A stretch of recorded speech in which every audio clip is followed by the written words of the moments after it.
mag wees dat 'n eindstryd is baie keer baie meer konservatief, baie meer takties, en een speler wat die wêreld oor praat wat nou Britse leeu is Pollock, Henry Pollock van Northampton, wat nou in die leeu's ingesluit is. Hy laat mens baie dink aan Bobby Skinstad, maar hulle spasie nodig hê.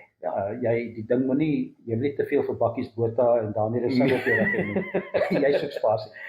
En ek dink dis wat hierdie wedstryd vir my so interessant maak. Die een wedstryd is 'n verdedigende wedstryd waar jy weet, ek gaan elke kans moet vat wat ek kry. Ek gaan strafskoppe vat, ek gaan myself in die regte posisie kry op die veld.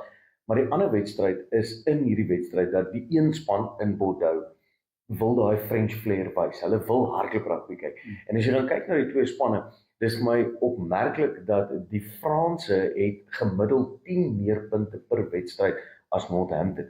En dit bring my by die groot vraag is, finale is juist daai geleenthede wat jy moet aangryp om punte te kry. Maar is daai aanval die beste? Ons het al baie keer gepraat oor verdediging speel 'n groot rol. Hier's twee spanne wat baie goeie verdediging het,